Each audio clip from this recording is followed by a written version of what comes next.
Alright, welcome back to Anime Savants, everyone. This week...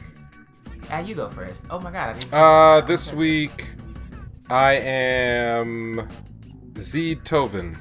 We'll talk about that a little bit later. Itoki. Okay. That's right. This week I am Estelle, from the video game I'm playing.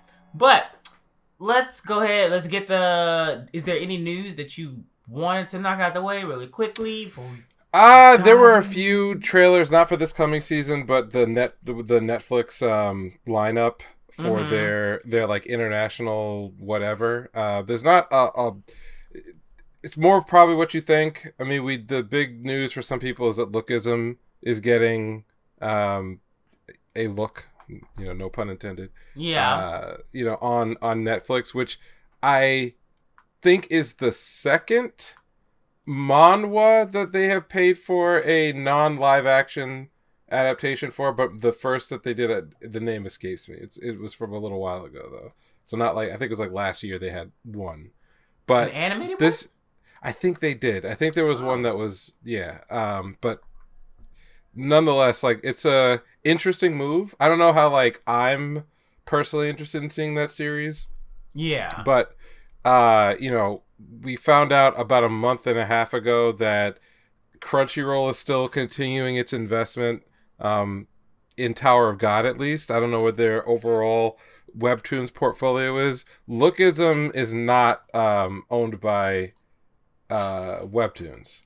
So it's a different investment, but a similar one. And, they've kind of doubled down on a lot of their anime offerings. Like, we're getting Kengan Ashura Season 2. We're getting more Baki. Also got an interesting series, original series from Wit Studio. That looks really good. It looks like, I think it's like Moonrisers or something like that. Like, if you go check out the promo that's out, it looks great. And I wouldn't say like movie quality, but it looks like it gets there. And again, original stuff for Netflix, to me, is always a more interesting proposition. Yeah. Because it just shows where their investment's going. And then continuing on Netflix, Cyberpunk 2077 has done big business for them. Like, really big business for them. Yeah. And if you notice that they have kind of a two-pronged strategy. One is a lot of these, get a big existing anime studio to do some named series, bring it over to Netflix. So they've invested there. JoJo, Baki, those types of series that they can have. And then more low-key, they've done adaptations of old stuff. So IPs that are known but have not seen the light of day in like 15, 20 years. Because you can get those cheap, right? Again, direct Netflix investment, but it's still known. Their original work, I think, has been a little underrated, because Be the Beginning, despite the fact that its second season kind of cut off halfway through, generally got a lot of decent responses. Like, oh, okay, is this the kind of stuff that they're producing? Then we had was it The Pretenders or whatever it was, the Thief show? Yeah, Great Pretenders. The Great Pretenders. That one is still considered like a hidden gem. It did not necessarily get the buzz, but it was, again, high-level original production. I heard people really enjoyed it, though. Yeah, and so now pulling in Wit Studio to do something original that looks really good, it just seems like they've carved out a third track, which is bigger budget, more high-profile, original, Netflix-owned anime.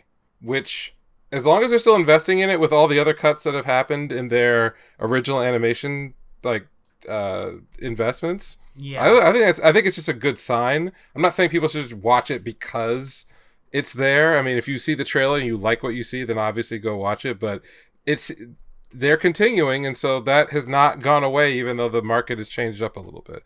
So that's pretty much all I've got as far as like news things. Go check out some of those Netflix previews. Yeah. I mean, my previews are stuff that's going to be airing next season, so I'll just wait and talk about those later. The Netflix preview that I'm waiting on. I don't really have anything else news-wise. It's just stuff for next year. There are not a whole bunch of trailers for January are dropping, but we're talking about fall trailers this episode, so whatever. I'll We'll get to those eventually. Let's see. So let's just go ahead and move on to Classroom of the Elite. What did you think of the final episode? Well, they continued a tradition from a lot of other series of just like making the last episode kind of a, I won't say like throwaway, but 50% of it was built around this date, the double date, and we on either end we got sort of the resolution of the Ryuan arc where Ayano Koji's like, you know, I covered for you and now you're mine. And yeah. Which we all figured. So which I figured I also was just like, that nigga got the footage somewhere. I know he got that shit.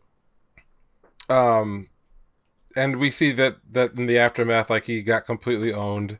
And who's that other blue hair girl where she's like yelling at him like, yeah, I don't even remember her name. Whatever. Right, exactly. Yeah. Like you're a follower, so just know your role. Mm-hmm. I did think there was a good line where he's sort of questioning Ayano Koji's like plan, and you find out that it's not to advance in class because he sees a perilous end for that. So it's good that we're at least getting a little more information about what the fuck he actually wants to do, because we lost a big motivation once the homeroom teacher was revealed to not really have any leverage over him. They tried to play it off in this episode like it was all part of my master plan to pull back, and I'm like, oh, okay, but I wasn't a fan of that reveal because it makes what he was presenting 2 or 3 episodes ago a lot less meaningful in retrospect. Like if it really was the case that he was like, oh, I'm free, and then they drag me back in, then it's sort of like, okay, that's a okay plot direction. But if it's that he kind of always expected to have everyone have the reactions that they had, it becomes I don't want to say less believable, because none of this is actually all that believable. But I would say more so just like he didn't stop what he already had going on. Right. So we did that. Then you get like all the stuff around his little love triangle that he's got going on. Good that they just wrapped it up with that other girl. Well, because I was thinking, oh, do you want another pawn? And he was just like, I only want one pawn like this. It's going to be K. So I was just like, oh, shit. Okay, so he's, I guess, trying to like do not damage control, but just trying to like minimize like what could go wrong by like having like a strict subset of people. I mean, I think so. Again, I'm not sure I understand what his exact motivation was there. Like, why doesn't he want another pawn like that? He said that, broken right? Like K. Or yeah, but I mean, he said that, but like it's almost like there's some subtext missing. Like I wonder if I went and read the light novel, we would have a little bit more of his inner monologue. Where, like, for example, there's not it's not obvious there's a cost to him in terms of manipulating large numbers of people, and so if he also does not have a public relationship with what is her name? I always forget her name. Blonde hair girl. K. Or Ray. Yeah. Whatever her name is. Yeah. Well, they don't have a public relationship, so everything there is like there's a front up for that already. So if he wanted to cover and have a public relationship with a girl that was more genuine, and then use her for whatever he wants to use her for, I don't see what the difference really is. But you know, that's what he said. He said, I didn't want to have that kind of relationship with anyone but her. So I was like, all right, fine. Like that's over. So we've cut that one hard. He just straight up said, I'm not interested in you like that. I'm not interested in anybody like that. I'm not attracted to you. So like, keep it kicking. Right. Okay. So we've put a nail on that for a while. But I think the real interesting bit came at the very end of the episode in the post-credit scene. Sakinagi, yeah. And there's a reveal that there's somebody else from the White Room who knows him and knows about his history and sets herself up now as like the preeminent villain because she declares openly that like she wants to break him because he was the prodigy, and maybe this is a metaphorical dick waving contest. I don't really know what beyond what she has said, there's no other motivation as to why she wants to crush his dreams. I know why, but I got spoiled. So, right. So minus spoilers. We minus spoilers. Yeah, we don't know. Yeah. So yeah. And I'm cool with that. I think that that we always said when we were talking about this season that Ryuen is sort of a intermediate villain. He's a stepping stone. Yeah. Yeah. So the next step up would it's a very paint by the numbers in a good way sort of transition, because we got introduced to all the Ayano Koji, White Room, his dad backstory. We met a whole bunch of characters now who kind of like drifted into the plot, who are like, oh, I know about that thing.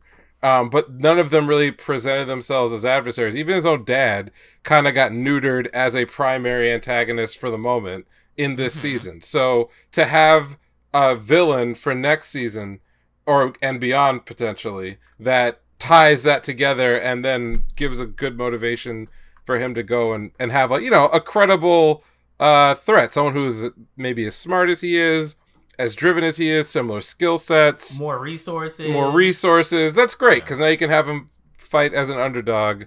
So I thought that reveal was a nice little seasoning for next time. And altogether, I think the less happened in this season than you would think, but it was probably paced better than the first season, so I really enjoyed it.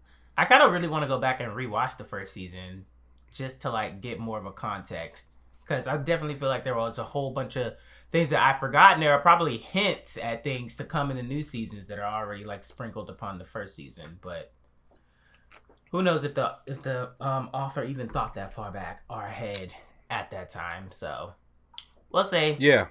And I think when before the season dropped, I rewatched season 1, like maybe a month prior, and so I think that like it's still fresh in my mind how long it took to get to certain things. Yeah.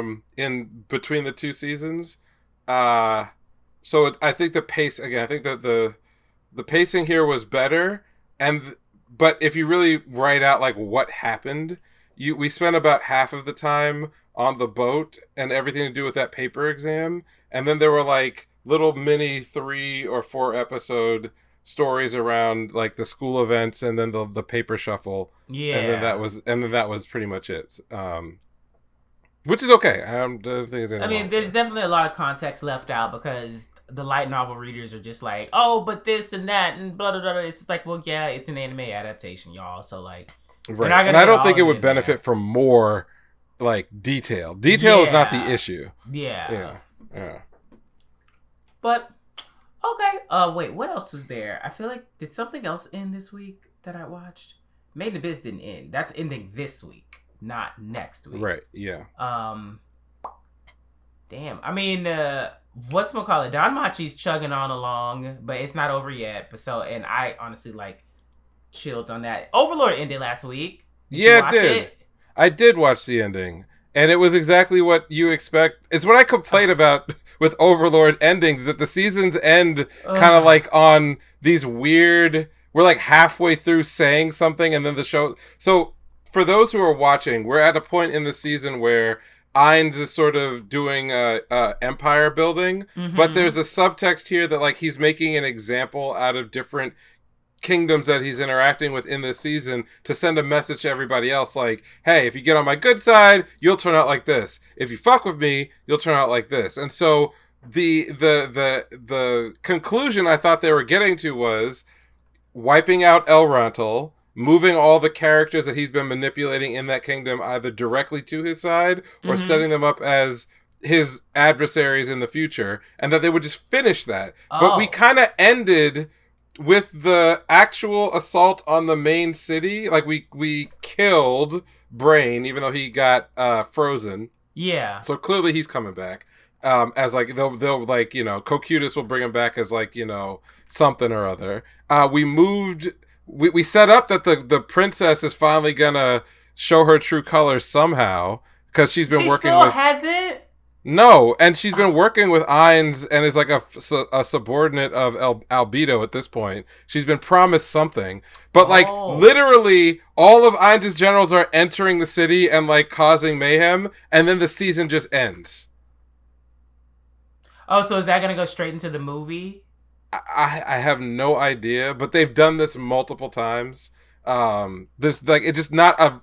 I wouldn't really call it a conclusion to anything, which is why I complain all the time about, like, okay, seasons versus cores and how you're going to adapt certain bits of material. This Overlord is just frustrating because since season 1, none of them have had, no core or no season has had a satisfying conclusion to move you on to the next story. They're all, like, you're always in the middle of, like, 3 or 4 things, and then they're not directed in a way where it feels like, oh, this is the end. It just feels like, wait, we haven't finished anything. What the fuck is going on? And then it's just over. So that's where we're at. Okay. Well, what was the last episode of Harem like? It was 50% porn.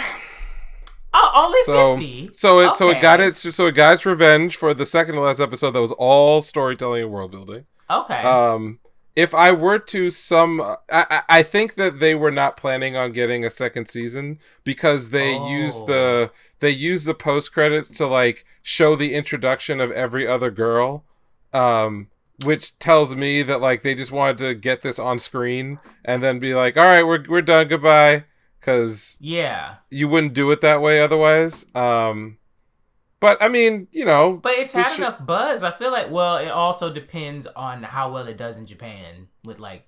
It's almost exclusive, and it's hard because it's it's just hentai. It's porn. So. Now there have been hentai series that have made a shit ton of money and gotten multiple, sequels, things that are even more brazen than what they had to offer. And there's the uncensored version, so maybe.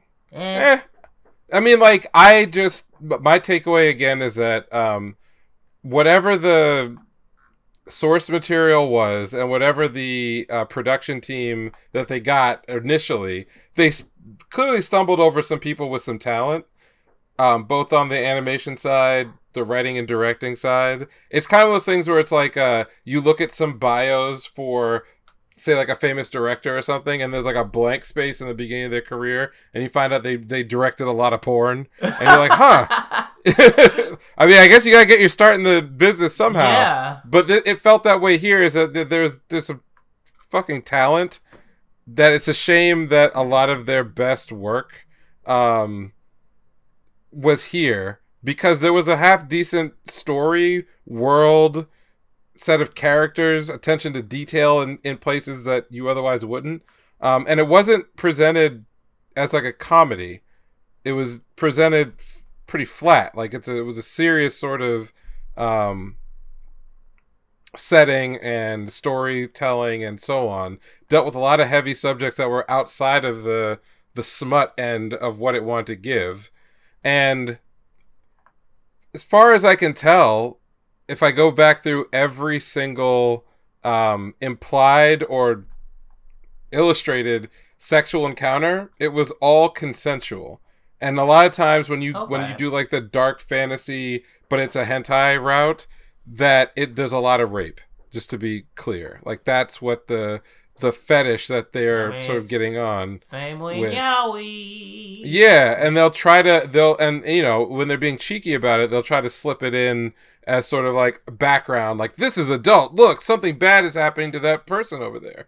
They didn't really do a lot of that. All of the porn nature of the series was co-located to just 2 or 3 characters who all had a relationship with each other that was, at least in some ways, built and then expanded over the course of the 12 episodes. But I'll be honest with you, like, I would have much preferred everything they were doing, cut the porn, cut it all. Because if you cut all that out, you're getting back about a third to maybe, 3/5 of the runtime of a lot of these episodes. And there was a very interesting isekai fantasy world with game elements that were, developed enough that I wanted to know more about that. And every time they dug into that, it was a pleasant experience. Yeah. So I'll look at it more as like a lost opportunity to do something better with material that was probably better than it had any right to be attached to the pornography. But if you like your trash a little bit more well developed, and go back and check it out. If you were just totally put off by everything we've talked about over the last couple of months about the series, you're not missing anything, so it's not a big deal. Okay. All right. Well, let's hop into the previews. All right. Buckle up. Where should we start? Should we start with the returners and just like let's start with the returners, and then I'll tag a couple things at the end of that, which are not, they're like the remake or the remakes. We have a couple of them, but there's actually quite a bit of returning stuff this season that's probably worth talking about. So I'll let you lead off with whatever is first on your list, and then we'll just roll through it. All right. I mean, Spy Family's coming back, so like. Yeah, like, who up? Yay. It's not surprising at all because they told us it was coming back, but I'm looking forward to it as one of the standouts because the season that it aired, I was like, this is really fucking good. And to be honest, it's just, I don't know. It's just like the Cloverworks like combo. It's just really fucking high quality. It's good directing, music, voice actors. All of it just comes together really fucking well. So I'm looking forward to that, along with a whole bunch of the originals for the season 2. But Spy Family Second Core is on my list. Yeah, same here. Big, I don't need to be sold on this. I hope nobody needs to be sold on it. It was my standout from a couple seasons back. Honestly, and I think it looks a little bit more serious by the trailer. I would imagine so, but I also got like tricked a bit before I went and read it because I thought that there were what the description I got mostly focused on like all of the serious stuff. Yeah, and I felt like, okay, well, to the degree to which it would be a family drama would sort of be the subtext, but it's like the other way around. The family drama is like the main like heart of the show, and then all the things that otherwise we would consider serious are like the subtext, or they're the B and C plots that sort of trace back to the family stuff, which I like that. I'd prefer that. So maybe it's the same case here. I also have not read any of this. I read up to maybe halfway through the material in season 1. So I'm happy to just go week to week and be surprised like everybody else, because it was good enough that I was like, I won't catch up on the series. I will hold on. Okay. What else is returning? Isekai Oji-san. Yeah, that's great. Which, I mean, technically that's not even returning. It was supposed to end. I heard there's a lot of production problems going on. Which doesn't make any sense to me because it doesn't seem like a show that would have a lot of production problems. Yeah. I'm like, what is going on? I don't know. But ain't none of my business. I'm gonna watch it. I'm gonna pick it back up once the episodes start airing again, because that first episode was gold. That shit was so fucking funny. So it actually killed me. Like, yeah, I was like the little girl and the two siblings. There was no voice. No voice. It was just them crying. And the sister sacrificing herself. Yeah, right. They're just like... It was fucking perfect. It was perfect. So no, what got me was he was like, so what happened to Sega? And the guy looked at him. And you know what? I think that's a personal thing, because I feel exactly the same way as him. It's like, oh, it's been 10 years. Clearly Sega is running everything, right? It's like, no, the Dreamcast failed in 2001. They don't even make consoles anymore. He was just like... It was his one dream to come back. Oh, man. As an aside, and we'll talk about this probably in the next episode, that I marathoned all of Mushoku Tensei and never read or watched it. And immediately I had an affinity for Rudius because he was a Guilty Gear player in his real life. Oh, with Dizzy? Yeah, I saw that Dizzy statue. I see, and I'm like, wait, what? He's a Dizzy main? They had I think there was a It was accent core or something he had up there, and I was like, I'm like this fat fuck shit. Dude.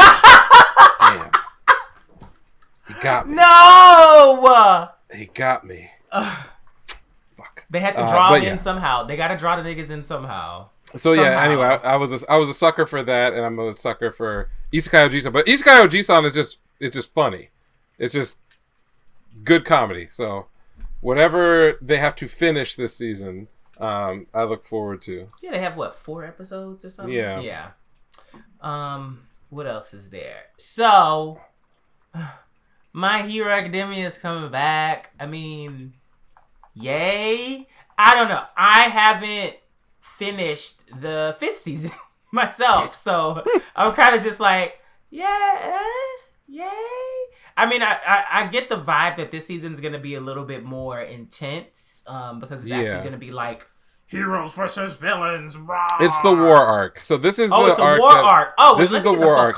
So without spoiling things for people who are anime only, it appears that this season will probably cover a short mini arc that deals with Endeavor and his family and Todoroki and their backstory, which is good. It is a very good little mini bit, and then it's probably gonna spend the last half on the war, and we'll see where they wind up in that. There's a couple of natural stopping points that they could choose, any of which would be a perfectly fine place to stop a season if they wanted. If however many episodes they get, if it's one core, it works. If they have more, there's other things that they can do. So I'm also I'm casually watching an episode here or there. I'm also behind a season. It's not something that I find very meaningful as to watch as a reader, which is kind of sad, because normally when you have a hype series that is very well written, at least for the manga side, it's fun to read week to week, there's usually, for me anyway, I feel a lot of hype for the anime getting to the good parts. But I also think that My Hero has been damaged in some way by the anime production release schedules. It's such a big franchise at this point that it's it's too big to fail, so it's gonna do fine, and it's gonna create a lot of fans in general. But I don't have a deep desire to be I want to see the moment when da-da-da-da-da-da happens, because I've already experienced that, and it was very good in the manga, and I kind of don't, it doesn't move me to go watch the series. Unlike One Piece, where you're I need to go see this shit animated. Or, unlike Jujutsu Kaisen, in fact. And I'll stipulate that I think the reason for it is that the anime adaptation of My Hero it feels so close to the manga that, in fact, I would sometimes say that you could just read it and get the same experience, whereas Jujutsu Kaisen is a different experience reading and watching. They're both good, but they're good in different ways, so I want to know, how are they going to interpret this material and make it, pop in its own way. So I still have that excitement for JJK, which I do not have anymore for My Hero, but also we're going to season 6, so there's some fatigue. Yes. One Piece people know all about this because it is what it is.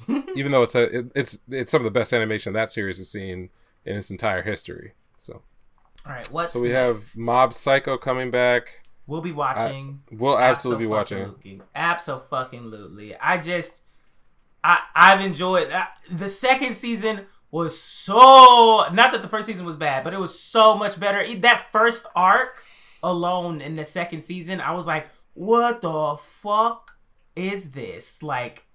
It was just really thought-provoking, and then you have the schism that goes on between Mob and Homeboy, and I'm just damn, it's not just a Humpty Dumpty, Mob fell into some fuck shit. It's no, they're actually dealing with each other. They have to deal with each other. So it's really nice seeing Mob's growth, and then seeing the people around him grow simultaneously and respond. Well, it's funny. It's interesting to see all that, and it's also interesting to see everyone try to get better with their powers, even though that they're so much further behind Mob. But you do see them incrementally get better and try to do things. And it's oh, you tried, but Tengen came up and beat his ass because no one could fucking detect his ass. So, of course. And I think, like, from the second season, some of my favorite material was stuff that didn't necessarily involve Mob. But the reason why I go back to the series is because I think his growth as a character through the type of storytelling, going out and discovering things about himself through other people is genuinely a heartwarming experience. And then you add that to the possibility of high quality animation and very like psychedelic imagery. I remember when he's sort of in that the mind world, and he's sort of battling all those ghosts and everything else, and like that. There's something interesting there that I can't guess ahead to say, oh, this is what I'm going to get out of an episode of this series, which is usually why I wind up not watching things that I otherwise enjoy. It's not because I think that they got bad. It's more like, okay, I can kind of guess where this is going. And if I'm right enough times, then maybe I'm not as motivated to peel back like the mystery of what the story is going to be. Mob Psycho's, because its core is a comedy slice of life, you genuinely want to see the characters just improve themselves. So it's not necessarily about, oh, Mob got a new power this week. It's no, it's more about what did he understand about himself from watching and working with other people or dealing with his own insecurities. Even with that whole sequence with the father at the end of the last season on the reason why, like the way that the wife let, like that whole little scene, that one scene with the wife. That was ill. No, that was... man, I was like, oh shit, you thought, and she was like, I'm gonna teach your ass. That's so like relatable and realistic because some people you just cannot get through to them unless you take some shit away. And you could and you could remove a lot of the, the over the top supernatural stuff, and it would be, I think, just as effective, like a story and setup and payoff. So that's one of the reasons why I enjoy it so much. So I'm looking forward to the rest of for season 3. Agreed. What else is it? I mean, technically, this is a returner. Well, hold on. Let's. I know what you're saying. I know where we're going with this. One other one is Stone Ocean, the second. Oh, I didn't even finish the first part, to be honest. Listen. If you thought the first part was wacky, wait till you get to the second part. No, this is Stone Ocean is my second favorite JoJo arc. Season, whatever, set of characters. How many more does it have? Like if it depends on if you consider Steel Ball Run part of the canon or not, because it sort of takes place... not the JoJo's. How many more seasons of Stone Ocean just have? One. It's just the one. Oh, they'll finish this up. Yeah. They'll finish this up. Okay. So that's there. So again, if you're following it, great. You get in the second half. I don't know, and maybe Jordan, you can correct me if I'm wrong. Are they dumping the whole season? Is the whole season getting dumped, or is it? I think they're dumping the whole season. That's what they're complaining about because it ruined the audience engagement because it wasn't like the weekly that JoJo episode was crazy. It kind of just dropped them all, and everyone forgot about it in like a week. Yep. Like it was not covered. There's been a couple of news items out over the last, say, 3 to 6 weeks. That Netflix is thinking about doing the weekly format because they're doing it with the K-dramas right now. Yep, that's right. So they've been playing around with it for longer. About like in the US, it's been about like 8 months. I would say this year or so. Yeah, it's been about 8 months. They've tried, for example, releasing some series 3 episodes at a time. With like a week or a couple of weeks in between to sort of like test the water. I think that in their other regions, they had already moved some series to weekly. That's one of the reasons. So it's complicated and I don't fully understand every bit of this, but for some of the anime series that they were co-producing that aired first on Netflix Japan, there was a weekly release, which is why in the US it wound up getting delayed a whole season. Yeah. It was because they were already doing that in Japan. And they want to drop it all at once. Right. And so that was a big complaint from US watchers who were like, well, if you do that for one region only, and it's already like subtitled and everything else, just drop all that people do is that they just rip it, and then you watch it on a pirate site, and then when it comes out in the United States... Yes, the series is popular if it did any good, Right, but no one's going to turn around and watch it on Netflix, which then makes it look like it's not being well received. Yeah. So the fact Shooting that they've themselves sort in of... the foot. Yeah, so they are trying to figure out what the right viewing pattern is going to be for these different sorts of series. And I expect that we'll probably get... at some point, it will move over to a weekly or...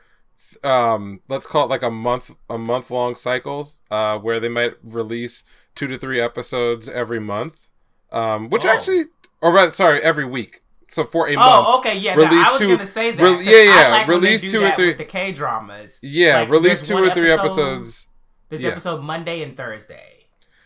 And you can also see that they have done some experimentation with their non-animated programming as well. The idea that Stranger Things, which is one of their biggest properties, actually released in 2 halves.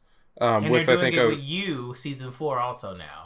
Yes, which again makes sense because before it was all about content. How many hours of content can we push that people are going to watch? And so dropping whole series at once was great because you could turn around to your metrics and say, look, we've got X number of people, however many million Netflix subscribers. Well, if a season comes out and it's 10 hours or 10 episodes, then all you gotta do is multiply all of our viewers by those 10 episodes and we can go and say, oh, we got X 100 million hours watched on our platform. That was important when it was all about growth and getting investment and so on.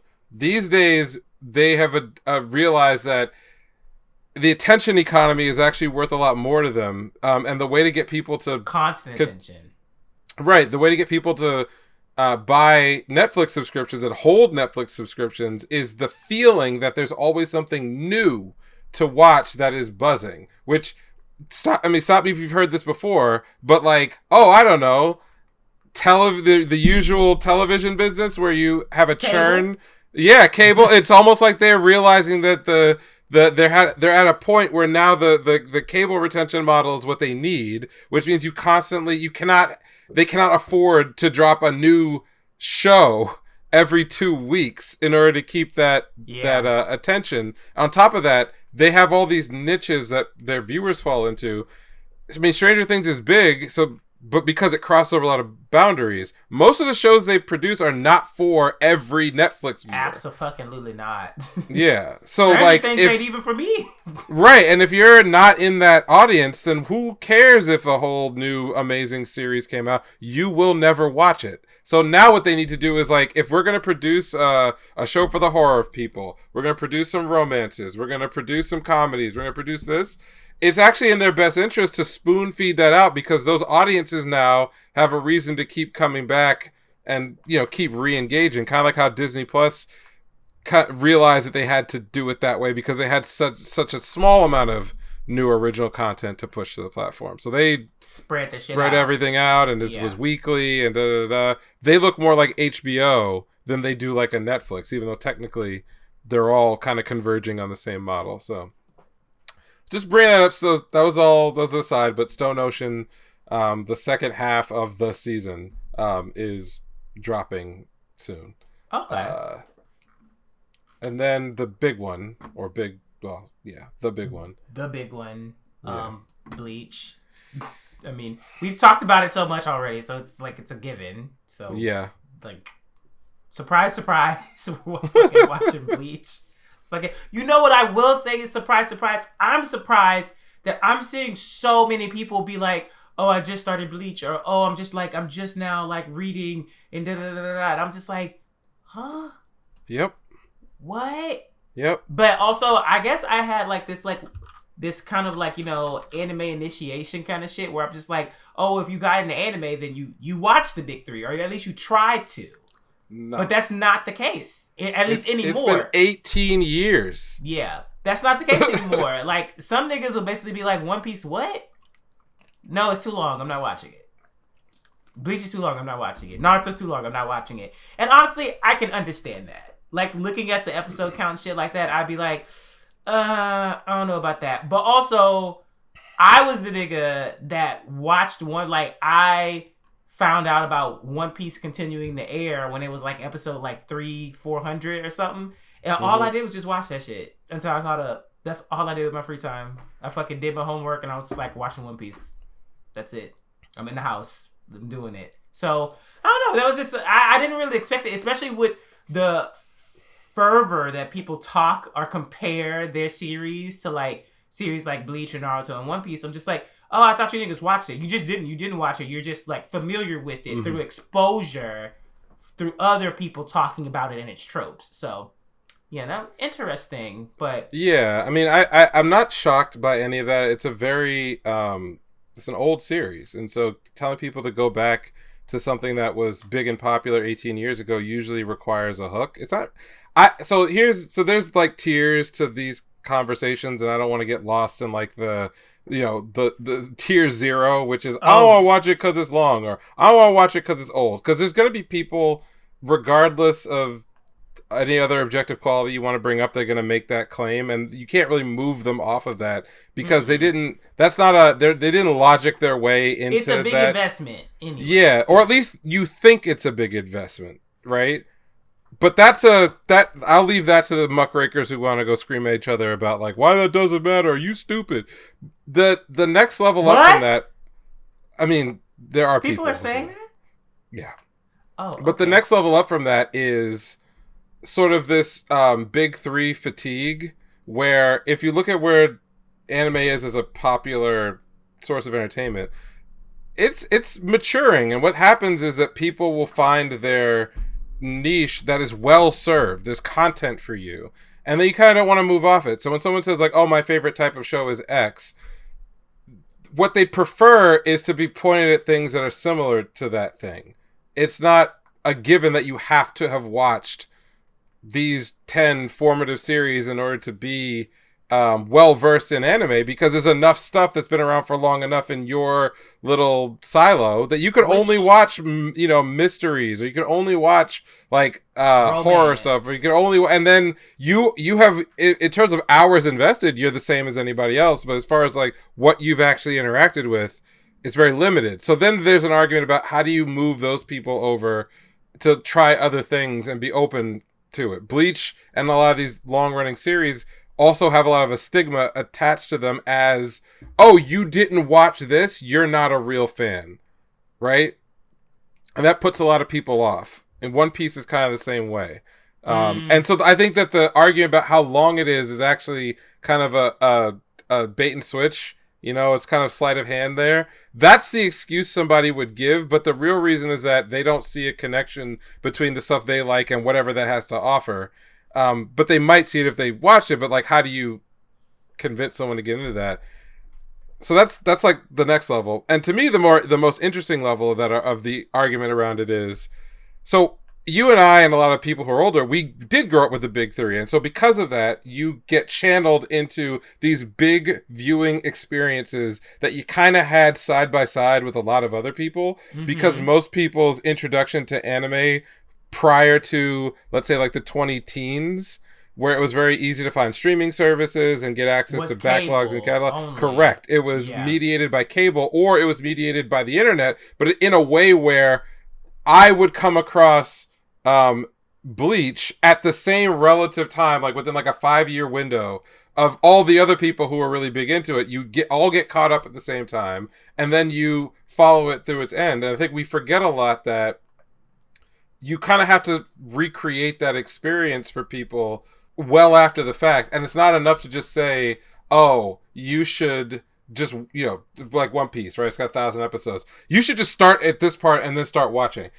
Really what's going on is that you just want to get them to the things that you think are good. But what was the actual experience like watching all these shows when they were live? It was community based. Yeah. It was people getting like hyped for moments that you didn't know were going to happen. It was getting lost in the story, getting lost in, sometimes, depending on the series, in the lore and the backstory. It was being impressed. Like Kubo, for me, I loved Bleach, but really what had me like on the edge of my seat was the cover art.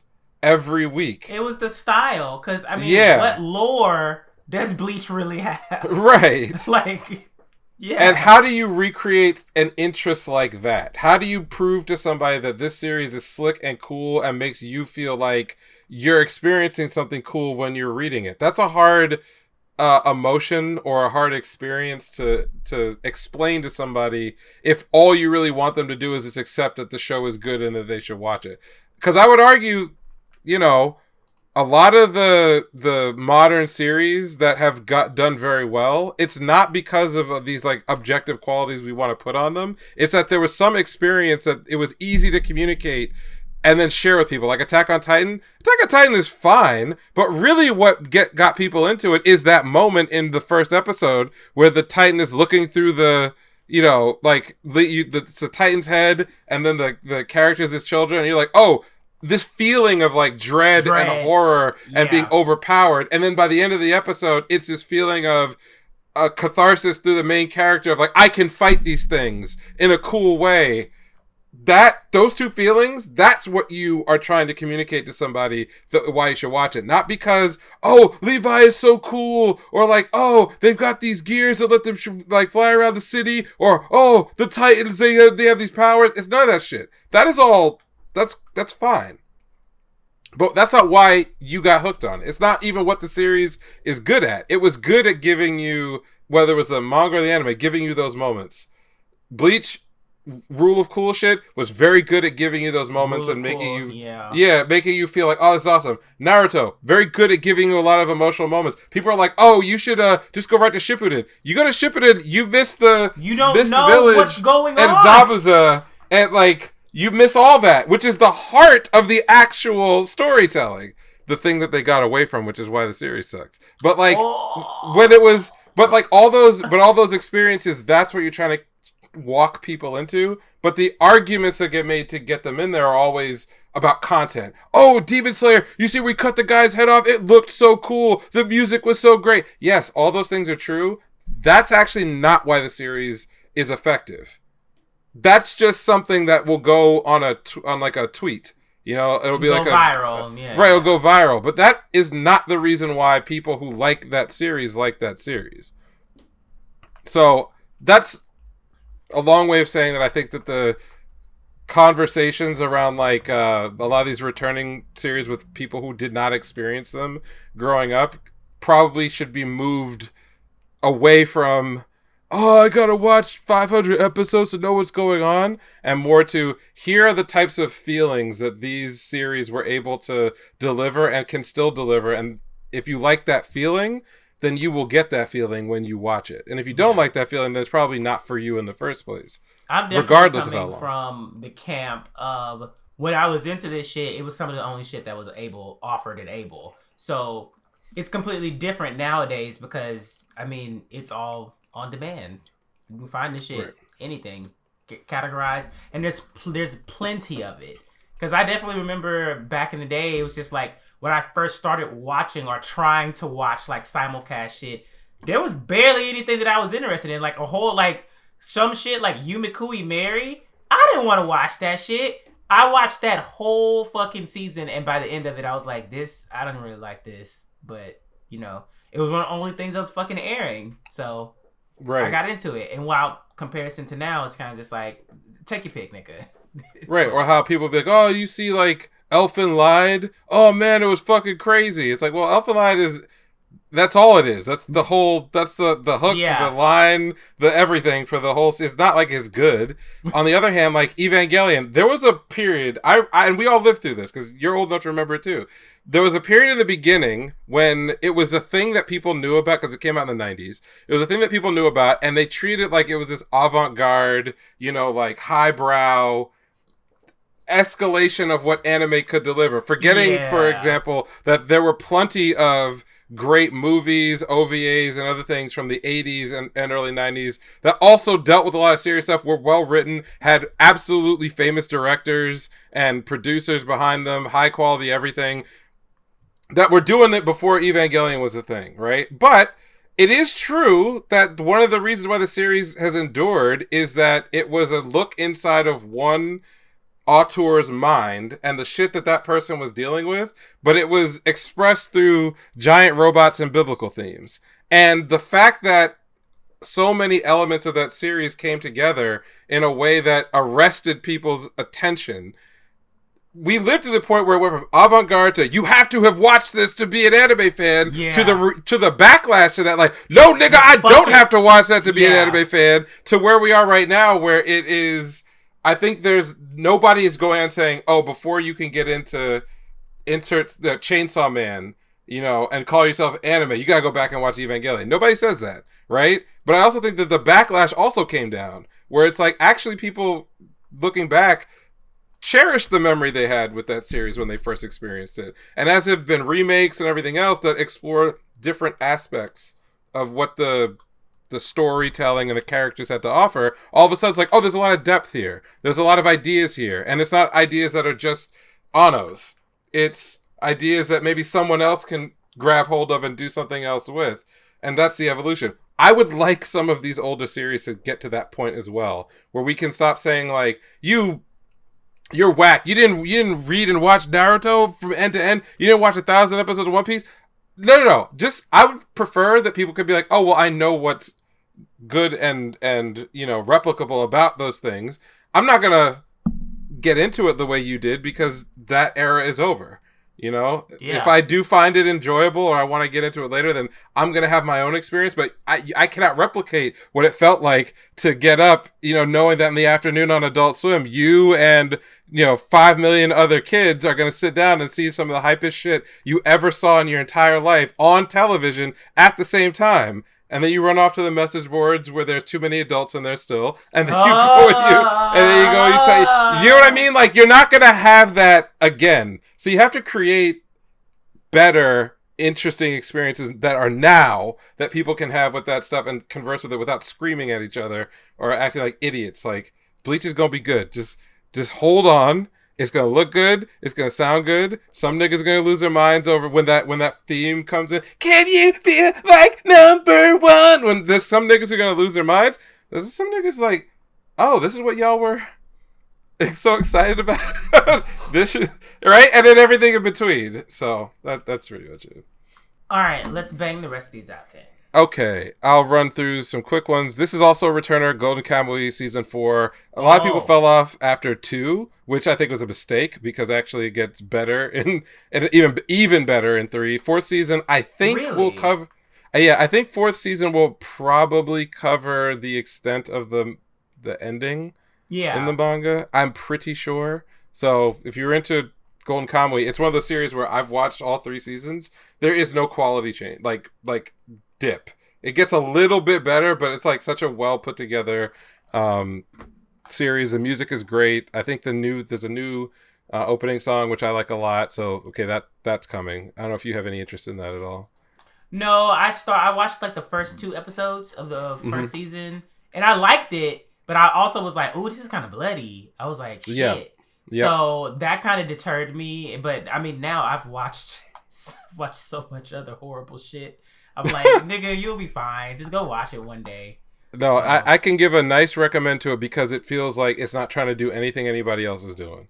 That's one of the best things about it is that by the time you get through the first season, you're like, this feels like its own separate experience that I never would have thought these ingredients would go together. Because low key, it's also a travel log where like the characters go around and eat the food of different regions in Japan. Okay. And like a lot of like focus on native Japanese culture, which is not something that gets much of any exploration anywhere in popular culture. So like the Ainu and a lot of the stuff that's in Hokkaido and the northern regions of Japan and their history and the crossover with like Russians and Mongolians and like all that stuff. Like it's really cool, but it's low-key a travelogue attached to this much bigger action adventure historical drama with a lot of great animation, a lot of great fights, niggas getting fucked up, getting their heads like chopped in half but they don't die, because it's like in real life you could take a sword wound to the face and you just be fucked up for the rest of your life,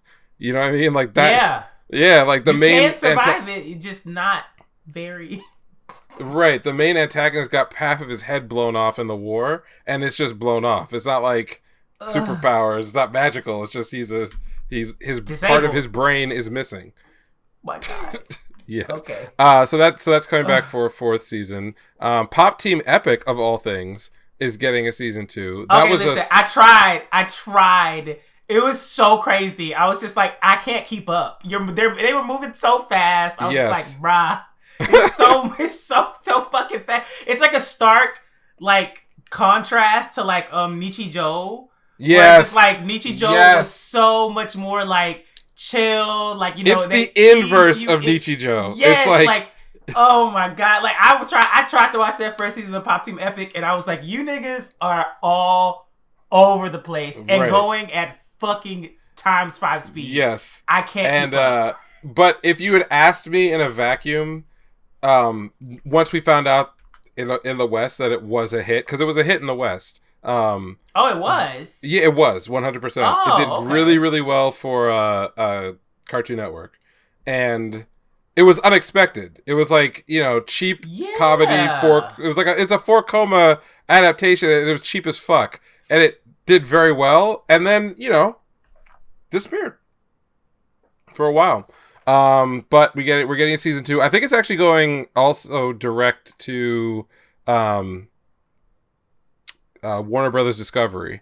Okay. I don't know if it's going to get TV time or not, but I know for certain that a large part of the budget for the Western localization came from Warner Brothers because it did so well for them on Cartoon Network. So fucking nice. That's cool. And also it relates to one of my like hidden gem finds for like manhwa, which is a series that I talked about many months ago called Four Cut Hero, which is a sort of a parody on the 4-coma style of like comedy fantasy stuff. The joke is that it's sort of based on that style, but then they completely violate it. And it's a more serious story than you would think. But anyway, so Pop Team Epic is coming back for season 2. Then there's a couple that are technically returners, but are, so one is the Berserk televised version of the Golden Era movies. Oh, it's movies. They're cutting the movies, and they're also adding material, and apparently they're remastering or completely reanimating some parts. So there's more content from the manga, from the basically the second arc of the manga, which is the flashback, which is what the Golden Era is. The first arc is bizarre, it takes place in the present. Anyway, so they're getting a TV series out of that.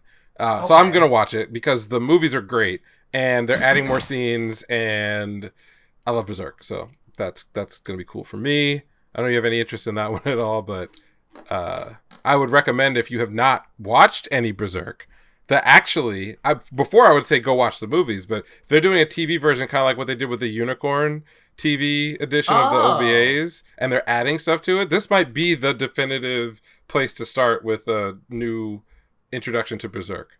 Maybe. Then this other one is like, again, technically it's a returner, but it's Urusei Yatsura, the 2022 remake. Yeah. So I think we've talked about that on the we talked about that I think like 2 weeks ago. Yeah. Yeah, so I'm not going to get into anything else about that, but that's what's coming, and to be honest, outside of a couple of names we mentioned and one that we have not yet mentioned, but we will in a second, it might be my third or fourth most anticipated thing, because I have no idea how it's going to go over, with me or with anybody else. Yeah. So, okay. So on to the new stuff. New. So Chainsaw Man, we talked a shit ton about that last week, so y'all already know like the thoughts, the metrics, the it's too late, the all that stuff. So it's coming. Right. I don't give a fuck. I'm watching it.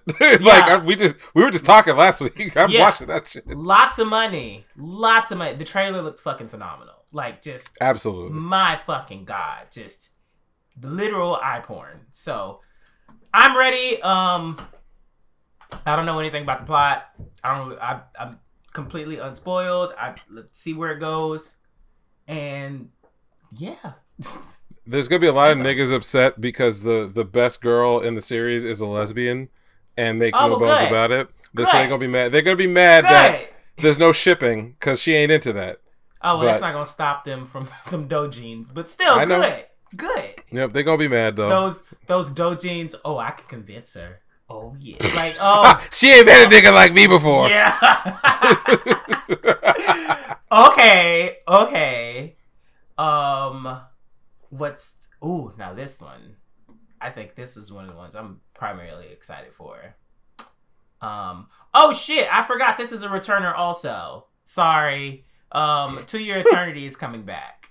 So just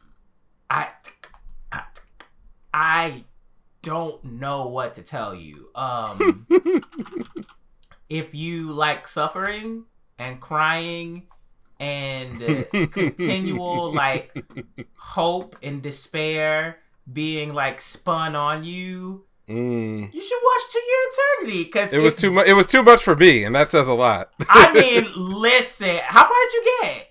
I watched most of the first season. Jesus Christ!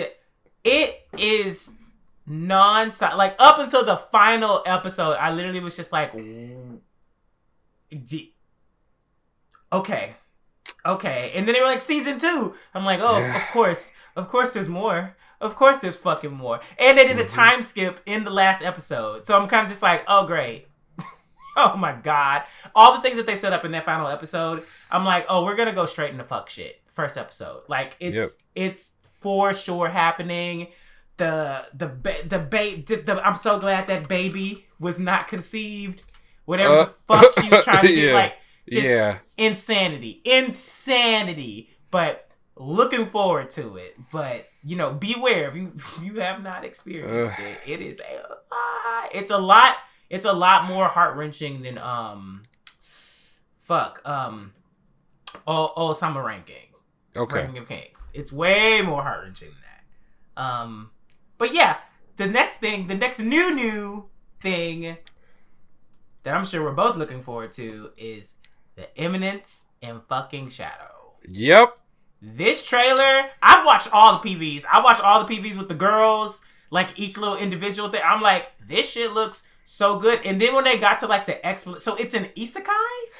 Technically, yes. It's an isekai, and he and the girls are just going around and fucking with shit. Yep. I love it. Yep. Great. There's great. Fucking beautiful. Give it to me. It's very unambiguous. I just like that I can just easily tell what this shit's going to be about. Looks good. Sounds good. Sounds good. It's I borrowing love the string ideas. Instrumentation with everything. I think it fits with the time period that they're portraying. Yep. And it's borrowing ideas from other similar series. Having like a kind of like mustache twirly vibe to everything, but without, at least as far as I can tell, without being overly silly when it doesn't have to be.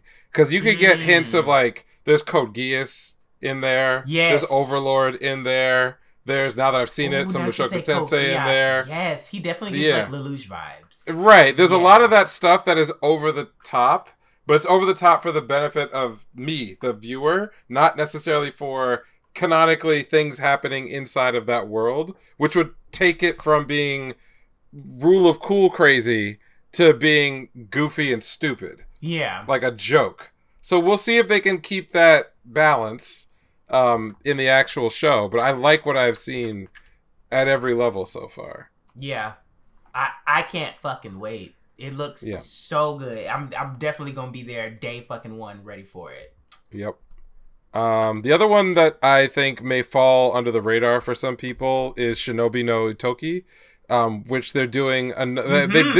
This story has been... Yeah, the trailer's awesome. It kind of addresses similar... Again, like we talk about shows and stories being like a grab bag of concepts and ideas from other things. But like, this is that very classic like Koga versus... whatever, like the dueling ninja clans. It's been done a million times.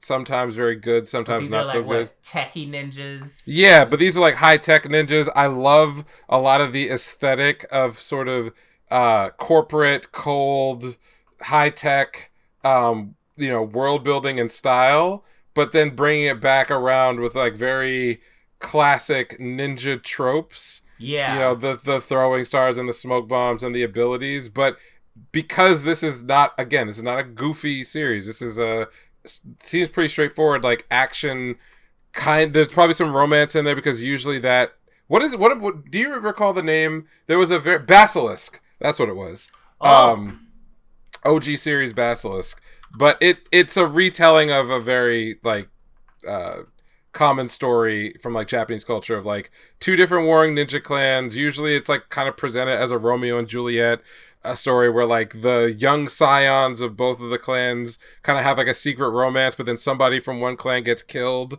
and they blame the other, and so an all-out war happens, and usually it ends with like the two protagonists, or the what do they call it, the deuteragony, whatever it is, the two protagonists wind up like killing each other at the end, and it's like there's the tragedy. But in the middle of all that, you get all these cool clashes between different ninjas that have different abilities, like and it can be very straightforward, it can be very crazy. It looks like we're sort of kind of doing that, but then we're also mixing in I hate to fucking bring this one up. In fact, I won't. I will not do that to myself. There is another series that I have talked about a lot on this show that I hate with every fiber of my being, that aesthetically they're pulling some stuff from, which I do not mind here. And that is all I'm going to say. We're not going to open up that other can of worms. Okay, never mind. I don't even want to ask. Okay. It's Magic High School. Oh, okay. Yeah, there. I could see similar ideas aesthetically being played with. I am so much more interested in Shinobi no Itoki because in that trailer, the crazy shit that they show you is also cool. Whereas, well, I won't go any further. Yeah. Let's ignore that nigga. Yeah. All right. So anyway, that's my opinion. I'm actually I hope that this one kind of leapfrogged its way up my weekly watch list. But we'll see. Okay.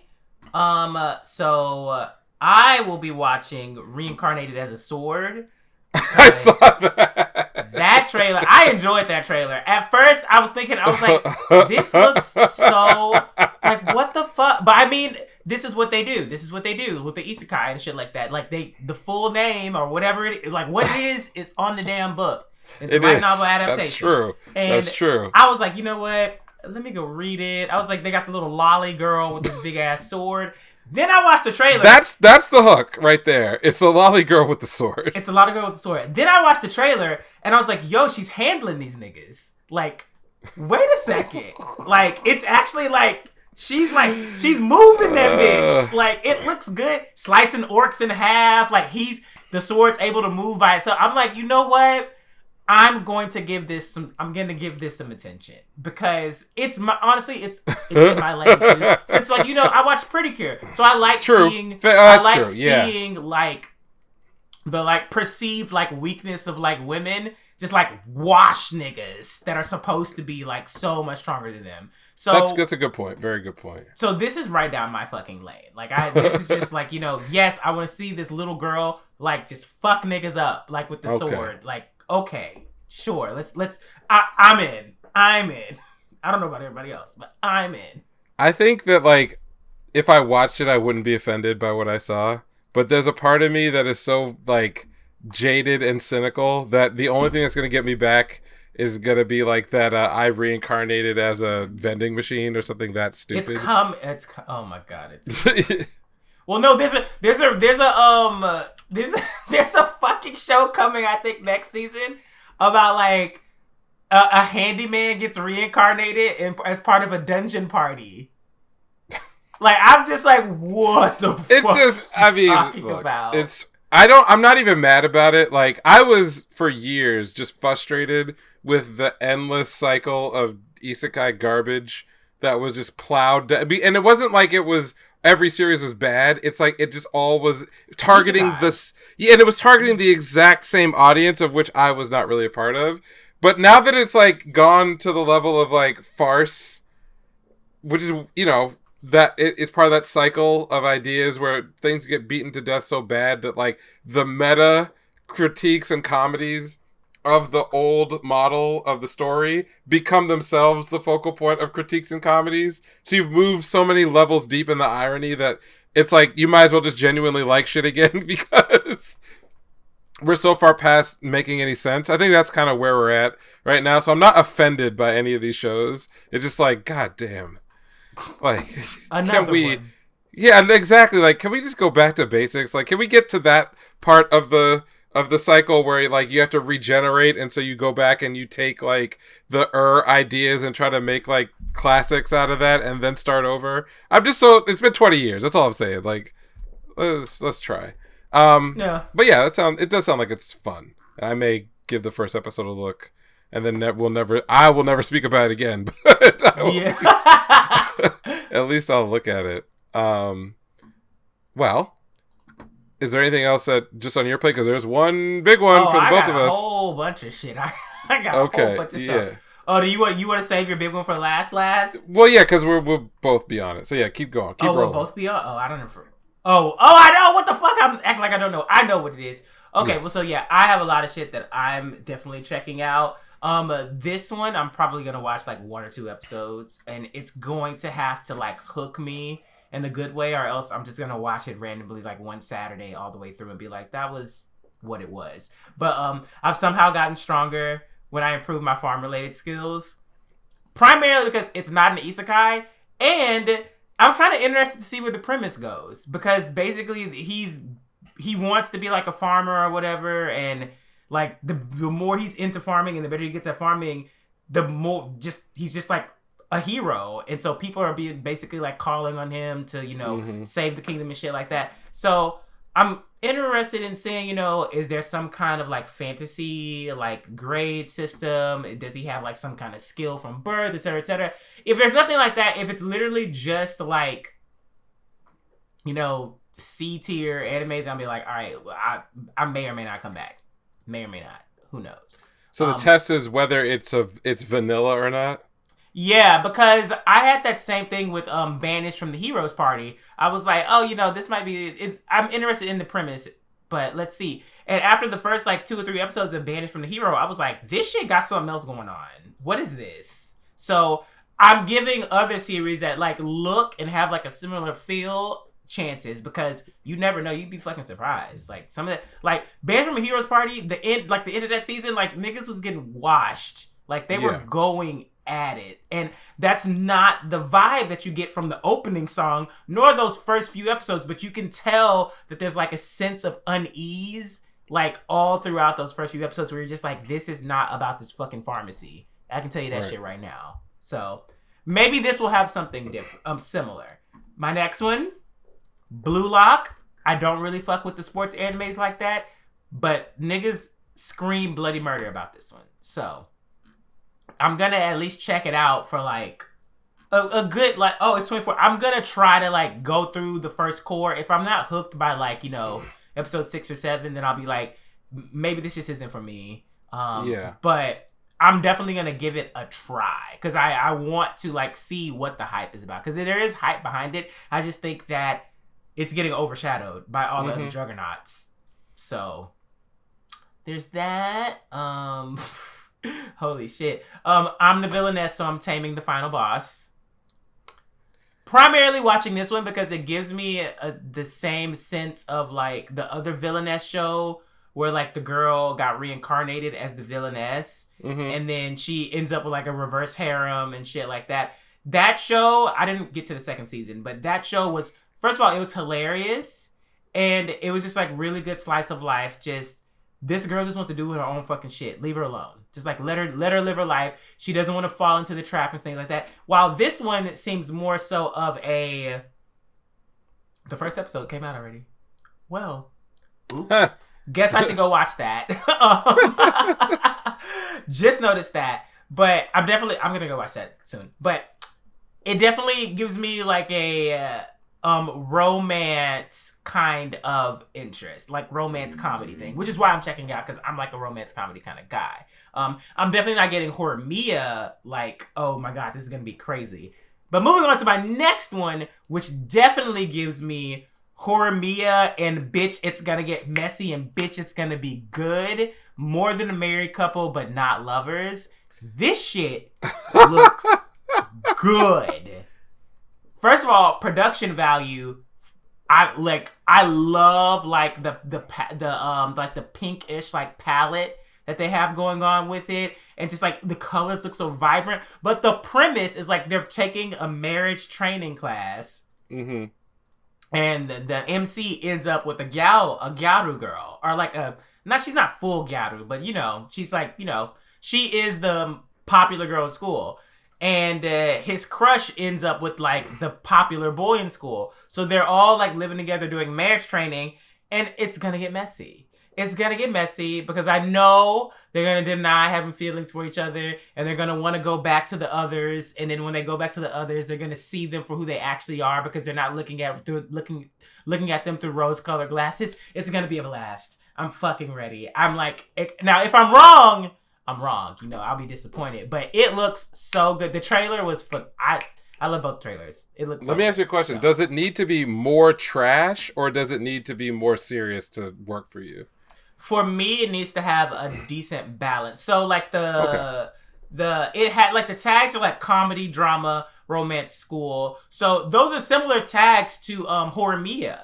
And I think Horimiya did a really good job with balancing like the seriousness of things, but also making them happen authentically and like naturally, and not just basically being like, oh my god, drama, it's drama out of nowhere. It's like, no, you see stuff build up over time, and you see people, like look out the side of their eye, or it's like it's very like realistic. So even though so I'm just like, if it gives me a realistic vibe and not just, oh, you're all immature and just don't know what the fuck you want, I'll be interested. But even if they are immature, then I'm interested in seeing their journeys and being like, what is going to encourage your turning point? Like, what is going to happen here? So, that's what I get out of all my romance stuff. It's just like, someone's a piece of shit, or everybody's a piece of shit. Now, when are we going to stop being pieces of shit? Yeah, I think for me, rom-coms live or die on the charisma of the cast that I have to interact with. I don't necessarily need the story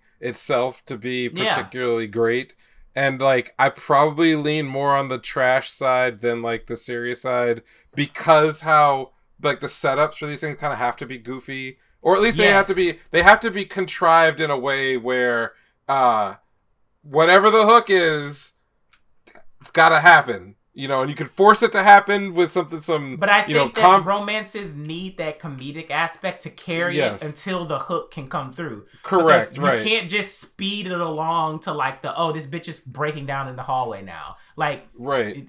I can't tell you the number of times I've run across like a rom-com or a slice of life production that everyone is like, oh, it's so great, because they do cool or fun things in the story, but I meet the cast of characters, and in the first few episodes, the characters themselves have no charisma for me. And I start asking questions like, why would this person really give a shit about this other person? There's nothing there that I'm like, oh. And you know what? This is why I recommend Toradora to everybody, because Toradora is honestly like one of the best romances when it comes to it's very much so like, funny, comedy, bright, blah, blah, blah, blah. And you see things happening. By the time you get to the end of Toradora, and like Tyga's like throwing desks at bitches and shit like that, I'm like, yeah, no, this is on brand. Yeah, I saw where all of this was going a while ago, but it was like, what tipped you over? Like, why did you get to that point now? Like, why is this going on? Why aren't you saying anything? Why are you hiding your own feelings? Like, that's what I love out of the romance stuff. Like, I don't like my own life. And that's why, you don't want that. I like the trash element, because it's sort of, it's like how you can put seasoning on like not so great meat, and it's like, oh, okay, this is awesome. Or like, you get a good barbecue sauce, and you just don't think about that the chicken's a little dry, or like whatever. Because it'll just cover up and fill in a lot of weaknesses that would otherwise like take me out of a lot of experiences. But then you run across like a series that's actually very well written and feels real to life enough that you're like, oh, okay, I could follow this just to know what's going to happen next. And I use the term vanilla, but it's like, it could be a pretty vanilla situation, but like, okay, you got me, right? Like, even in series that have come out recently, like Dress Up Darling and so on. The trash element of it actually is not internal to the world of the show and the people in it. Mm-mm. It's for us. It's we're gonna see this girl wander out of a room half naked but that again is only for the audience. Within the world, everything that's happening is more or less like played straight, and the writing of the actual characters is the thing that keeps you coming back, because you're interested in like, okay, they are developing through the story towards moments that are genuinely earned. Yes. And then you just repeat that cycle with maybe different, slightly mixed up a new villain or a new villain or something like that. Yeah. When you get that, you're reminded how much better that is than just going all trash, 140 miles an hour down the road. You're reminded that this is better, but yes. I prefer the trash because it's so hard for anyone to pull off the other one. But when it's pulled off, it's fucking awesome. Yeah, you're like, wow, why would I ever do anything else other than this? Is there anything outside of the big one? No. It's time for the main event. No, it ain't, because I still got like 5 more. Yeah, run them down. All right, let me run through the. Okay, I know Delicious Party Pretty Cure is one of them. Oh yeah, I ain't mentioning them girls no more. They're it's just an understood. Okay, yeah, as long as kind of thing. The other one that I'm looking forward to, which is a Netflix one, is Romantic Killer. It looks so good. It look like the production value looks crazy, but also I love the premise where it's about a girl, like, a girl otome lover who like literally just like, I'm playing video games, chocolate, like I'm good, like this is my life. And a fucking like magic fairy comes up and he's like, I'm gonna have you experience the games that you like love so much. And she's like, oh, okay, cool. But he's like, but you have to give up video games forever and chocolate forever. And she's like, oh, fuck that shit. Like, no, I'm not doing that. And so the premise of the show is literally like her like running into like all these like super hot guys and shit like that, and she's avoiding all of them because if she falls in love, then the fairy is like, the moment you fall in love, all that shit's gone. So she's like, nah, bitch, like we're not doing this. That's so I'm like, I don't even know if this is original or if it's based off. It gives me like manhwa feelings, so it might be a manhwa, but. I saw that trailer and I was like, give it to me now. And we're getting it. It's coming out at the end of October. So I'm like, it's coming out at the end of October, or is this November? I thought this one was November.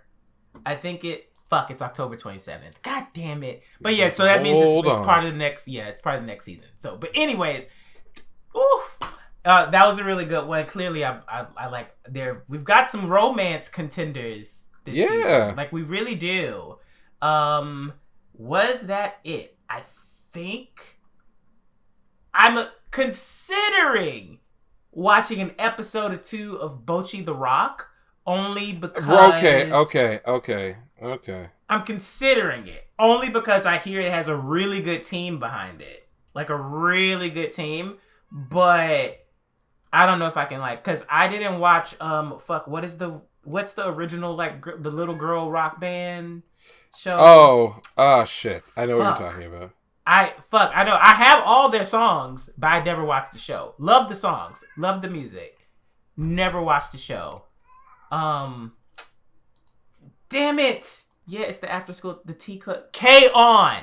Oh, yeah. It gives me K-On vibes. That's a heavy, burden to carry, because K-On is definitely legendary. Yeah, it's legendary from the fact that like the music that show produced is like everywhere. Like you don't know those songs until they're like, oh, that's from K-On. You're like, bitch, what? Which is what happened to me when they first came out. But this is like K-On is like 2010, so it's over like 10 years old. But the song still hit. So I'm interested to see if this show, if it can't fill K-On's shoes, then maybe it can like make a lane for itself with like, a different genre music, because I think it's going to be like more rock, but I could be wrong with that also. So, and it's Cloverworks, so there's some kind of hope with it. There's Bibliophile Princess. Yeah, it looks like trash. Yeah. I don't even know why it exists. Like, I was reading, I'm like, Yeah. okay, what are we going to do with this story? But what Madhouse is adapting it, so I'm like, Madhouse, what are you doing? Why are you here? So I'm gonna give it an episode, maybe. Good for you. I don't know. Cool Doji Danchi. Gonna watch this. I'm like, I'm not. The premise of it made me think of like the daily life of high school boys. Mm-hmm. But I don't think it's gonna be as wacky or as crazy as that. So I'm kind of interested in seeing what kind of comedy that they're going to be exploring with this show. Because all the characters and like the vibe of the trailers and shit, I'm like, this seems really kind of like serious almost at some points. Like I feel like it can't be full comedy the whole time. Right. But it does have comedy and slice of life tabs. So, yeah. And all right, with that, that's it. Let's do it. Digging in the crates for those slice of life shows. Okay. Well, we all know what this is about. This is Gundam Witch from Mercury. What else? And we've already had the blessing of seeing at least one episode of this already, and I'm signed up. I'm strapped in. I'm ready. Like I this is what I've been missing. You know, me and the other like mecha heads out there who get like 2 shows a year, and you gotta just accept what's given to you. And at least this time we're getting some quality, and it looks like, and I don't, you never know what's gonna make it over, but I think that this one will have a rebroadcast on Cartoon Network rather. Oh, on Adult Swim? I think it is getting a rebroadcast, but it's not going to be like live. So it's probably like next year. I mean, that's fine, but like a lot of these shows kind of depend on like Adult Swim and shit like that to get the name out there. Yeah, especially Gundam wise. So I don't know how the dub is going to be because I probably won't be watching the dub whenever it drops. I'll be watching it in no offense language. To those people. Which, speaking of dubs, the fuck Crunchyroll, get your shit together. But I mean, that's we could talk all about that another time. Yeah. So there's not like a lot more to say necessarily about, my hype or our hype for the show. One thing that I think will be interesting is looking at how well it gets over. One thing, people probably roll all of Gundam together in their minds as like one thing, but there tend to be very differing reactions to the different alternative century Gundam projects. Some of them get extremely popular. I mean, Gundam Wing was introduced a lot of our generation to Gundam as a series, but that was a non-canonical spin-off series, not even spin-off, like the alternative century stuff. So that's one end of it, and there's many series that they've produced that have not gone over well, and then you have something like Iron-Blooded Orphans, which had 2 lives. When it aired in Japan, it was quite popular, especially for models and everything. But that first year, there was actually a question: was it going to get localized for American TV? It was definitely going to get a dub, but when Cartoon Network picked it up, it actually was a hit in the U.S. And I don't remember where it was. I think I read a article many years ago where they talked about how the second season of Iron-Blooded Orphans, they made some changes to it, whatever their planning was as far as like the story itself, because of the positive reaction in the West that the series was. And I don't remember, it wasn't like major, it wasn't like, they changed a character or something, but like they took note of the fact that it did the first half of the series did very well in the US and in France and in a couple other like Western territories. And they're like, oh, okay, this is baller, and they did something. So I'll dig up that story. I bring that up to say that I hope that Witch from Mercury gets similar buzz, so that we can see again I want model kits. Let's be very clear. The show exists to sell model kits. Put out some more model kits. But I want more model kits. It's sold out in 5 minutes. Put some more out. Yeah, I need more. I need them to get their shit together. I want to see what the grunt suits are. I want it all. Like I'm. It's not just the show. Like I'm locked in on whatever this IP is going to give me from like a Gunpla mecha enthusiast standpoint, like, show me some good shit. Because I like what we've gotten so far. I think the existing kits look cool. I think that the the suits that we've seen in the preview episode were awesome. I think the hero suit, or the one that we know so far, or two of them, are great. And let's blow the doors off this. We're in an alternate century. We can do wild and wacky shit. Whatever. Yeah, let's do that. Yeah. And if we're doing the fucking, like, further in the solar system, like, let's do it early. Like, let's not... Right. Let's not shoehorn it in like Reconquista. Right. And what I'm hoping from the actual story, like, I don't really care what vibe they want to go with. They want to go with, like, the we're in Gundam high school. Like, if they want to do that, whatever. I don't care. What I do care about is that in the preview episode, I watched a 6-year-old child murder a half dozen people like she was playing a game. And niggas were getting washed up. Keep that tone. Yep. Niggas were getting packed up, washed out like it was nothing. And we don't have to go full 100%, but I've seen what you can do when you put your mind to it. And you did it in the prologue. Right. So that to me is giving me a sense of, like, if this is where we're starting, where are we going? Like, where y'all taking us? I'm excited. I'm assuming it's going to be within that same vein, but yes, the idea of the little girl in the big robot suit on her birthday brutally murdering people on the low is cool. That's cool. Don't pull back from that. Lean into that. Licorice Recoil was a big hit, and that bitch wasn't killing anybody, which bothered me. Okay, bothered me. So let's do this. Let's go all the way. Why are we playing around? No more games. I want her packing people up. I want to be able to type every other week R.I.P. Bozo. And get that meme going when she takes somebody else out who killed her family.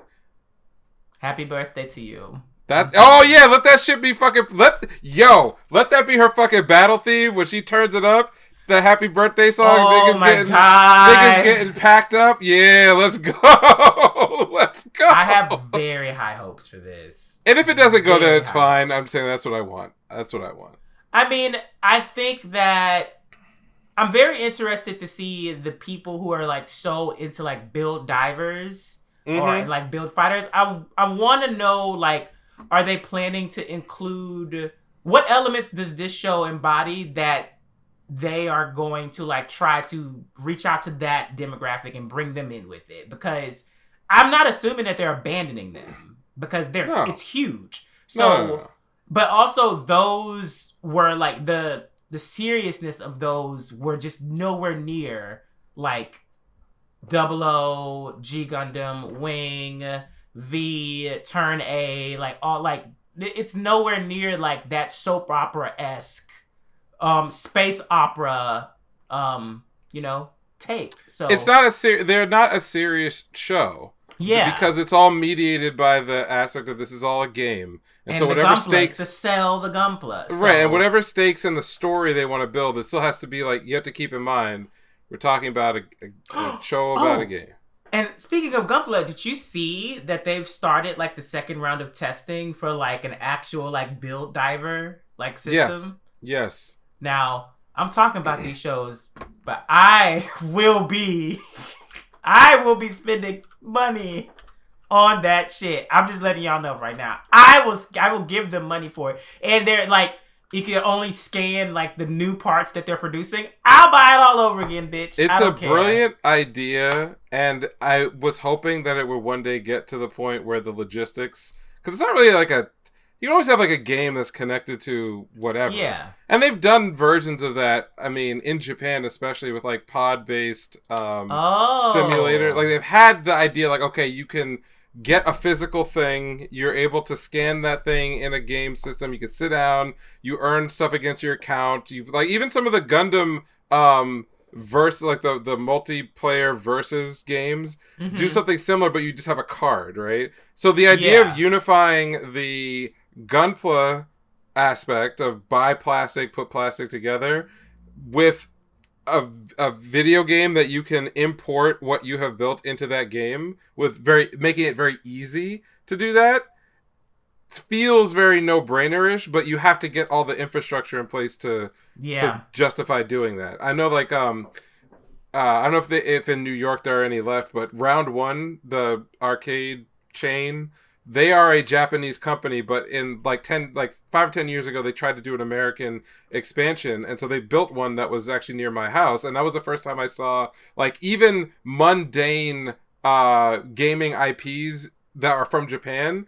They use very similar systems. There's like Disney has the Tsum Tsum game, which is just like a bubble matching game. But when you play it, you can win your avatar that has different powers, but it's a toy. Like you get a toy out of it. And then you register that with the barcode. And then if you go to a machine and you scan it, your info comes up and then you can use that character to play the game. So like, and that's like that's like, you know, it's like a Disney mobile game, but they built an arcade unit and they kind of had that infrastructure there. Gunpla, it's going to be interesting because you can scan parts, but like, how is that really going to work? And is it that you do that yourself? It goes on your account and you then load it in the game? Yeah. It's not going to be, I stick my figure and then it scans it and then I get to fight Exia. Like, it's not going to be like that, but the idea is not a bad idea at all. Yeah. So I agree with you. I'm also very fascinated as to how they're going to take it. Also, you know, any designs that really work out from this season will show up in a future season of Build Fighters or Build whatever they're calling it. Because that's the way it always... They get to sell double, right? You get the first product run when the show's are airing, and then they make like a new version. Exactly. They make like some side character will pilot a hero customized version for the show. You get to sell 3 different model kits off of just the Build Divers versions of shit. So, you know, I'm with it. It's gonna be good. Like, it's just gonna be good. I'm just looking at the fucking the visuals, and I'm just like, yeah, this is... Sign me the fuck up. I got nothing but positivity for that series, so... I'm ready. But yeah, that is all that I have. Okay, well, I also am more or less out of stuff. There are maybe a couple of what I would call like back end shows that I will just take a peek at, but I'm not even gonna bother recommending. Like I told you or everybody, not this season but last season, I kind of sort of got caught up on or watched into Muv Love Alternative, so that's coming back as well. I didn't love it, but that's probably because it was very much like okay, you've played every single visual novel. You know all the routes. You know, the other series adapted the main one, but what if we go down this other route? Like that's what it really was. And so because I wasn't familiar with it, it didn't hit for me. But, you know, it's there. I'll probably just see if they've done anything about the quality, you know, the animation quality. But I'm not watching to get up on it. Other than that, there's really nothing that I really had... Because there's too much like returning stuff I'm actually interested to try to mess around with some of these C-tier productions. Somebody had mentioned like Human Bug, which like seemed like a good comedy. If that it's Bug. Yeah, so the idea is that there's like a character who can't die, and so he's on death row, but he can't die, and so he gets transferred to a research institute where people who also have like miraculous abilities are put together, and you know they try to just cause wild shit to happen. So I don't know what the vibe is. Its tag was mystery, but it came off as a comedy. I think it's probably more of a comedy, and so I'm just curious as to like how they're gonna play it, you know.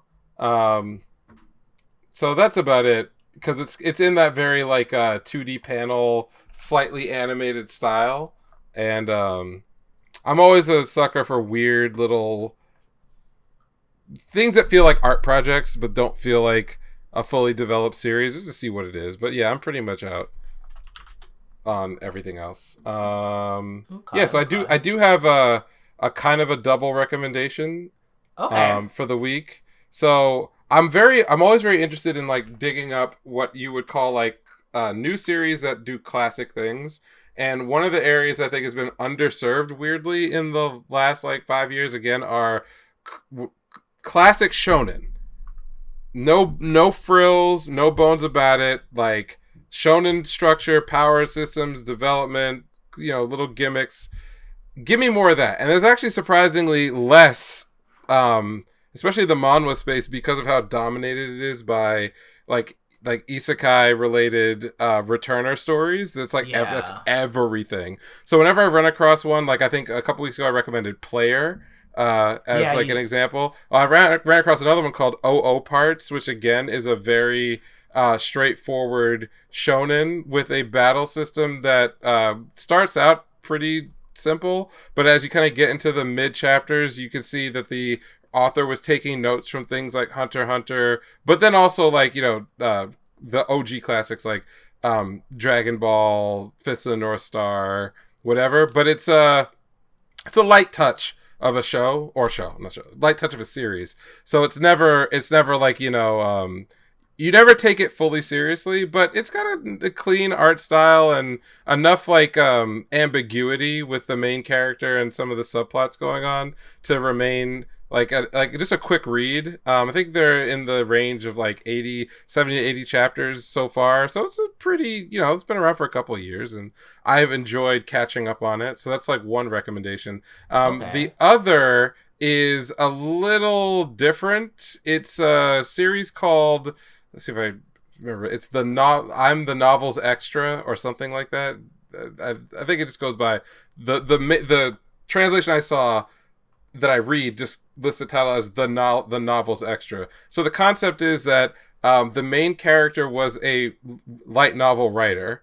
He wrote a kind of trashy action novel that was getting criticized for being too simplistic, too boring, too whatever, and he's having writer's block, and he gets an email from someone that says, would you be interested in writing a remake of the novel that you have? And him feeling really bad for not having published in a long time agrees, and then he wakes up and he's inside of his own novel.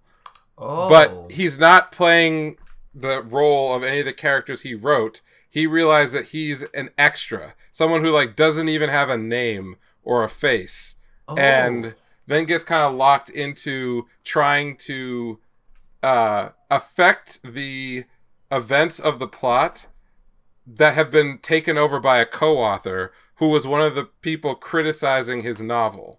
So, for example, the main character's life was too easy. He had too many supporters. So then that co-author, now that he's rewriting the novel, ups the difficulty level so that everybody can die, or rearranges events, or changes key characters that the main character thinks he knows. Yeah. But he alters them in ways to make them fuck up the story, or bring more drama, or make things a lot harder, or change the flow of events, or even going so far as like change whole backstories so that when the author character tries to interact with them to get them going in a certain way, he fucks up because he doesn't realize their entire backstory is different, right? Which causes all kinds of problems. So that's the setup for the story. Mechanically, it's actually a pretty fun read, because unlike your usual power fantasy where you've got like a character that can cheat who kind of knows everything that's going on, they take away the cheating,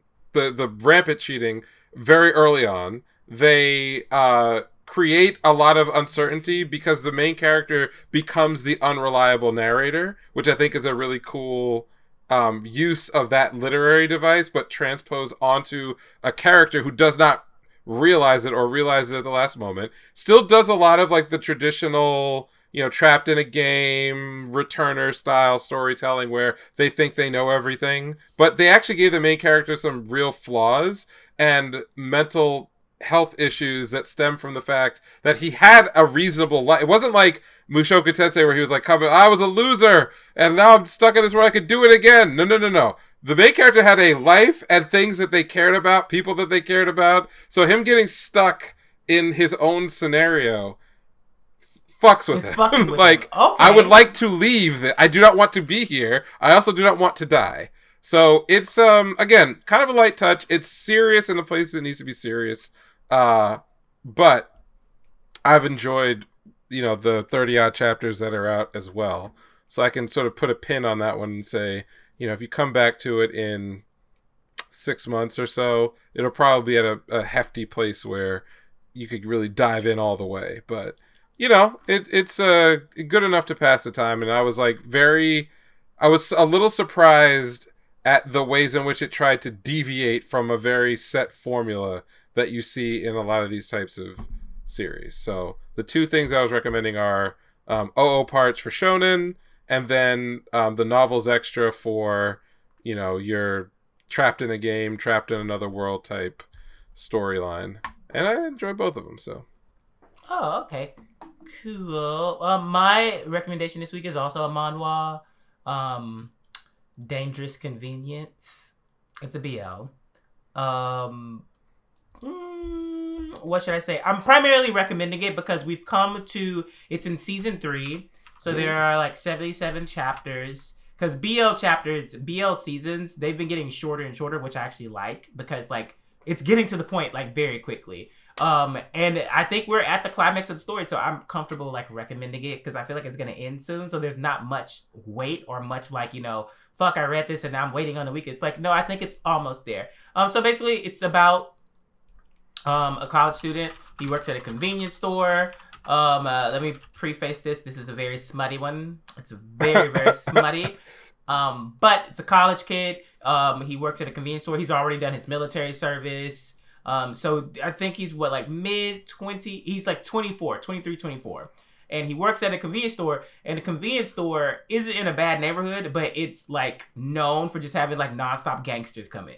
Just like nonstop gangsters. And so one day he's like, you know, getting like, you know, yelled at by a gangster, and this like tall, like, you know, whatever dude comes in, saves him, but not in a very like heroic manner. He kind of is just like, I'm just gonna beat your ass and you're gonna leave, and like I'm part of a better family, so you're not gonna fuck with me. And so the guy is very, you know, stoic, quiet, and just, you know, doesn't show his emotions like at all, while the convenience store clerk does show his emotions a lot. So it's a romance. It's BL. Homeboy is going after a guy who already has somebody else, and the guy was like, I'll be happy to cheat with you, but I'm not breaking up with them. So, and that's just the first season. So it's there's a lot going on. But the journey has been worth it, because each of there's a decent time skip in it going to the third season, but the journey of the characters, and like, I think one of the core themes of the manhwa itself is that like sometimes there are things that people cannot tell you, and just because they can't tell you doesn't mean that you just need to like give up on them completely. Like if they're showing other signs of trying, then maybe it's okay to wait for someone to get to a point. But at the end of the day, it's your decision. Like you don't have to be ambivalent to something and be with the partner that's willingly not sharing something that you know that they know. So that's just a little sprinkle. It goes far beyond that. But yeah, Dangerous Convenience. But it is smutty though, y'all. I'm warning you. I'm warning you. It's smutty. So well, that is my recommendation. It's all good. All good. Well, I guess we're all done here. We've got through another preview episode. Hopefully the season will live up to the hype. I have enough stuff. I still got to catch up on Licorice Recoil and fucking Summertime Render. That's the one Render. right there. At least I watched the first 2 episodes, so at least I don't got the whole thing waiting for me. What is it? Licorice Recoil, Summertime Render, OG-san, Yakuza Babysitter, The Pharmacist in Another World. Like, I've got so much shit I need to catch up on, and we're about to go into this shit. Like, But yeah. If you haven't already, follow us on the socials, anime_savants, and then just regular anime savants on Twitter. Not on Twitter. Twitter is anime_savants. Everything else, Instagram, TikTok, Facebook, YouTube is just regular anime savants. Yep, and you can hit me up on Twitter at Neural Handshake. We just keeping it easy and breezy. Try to get this new season off.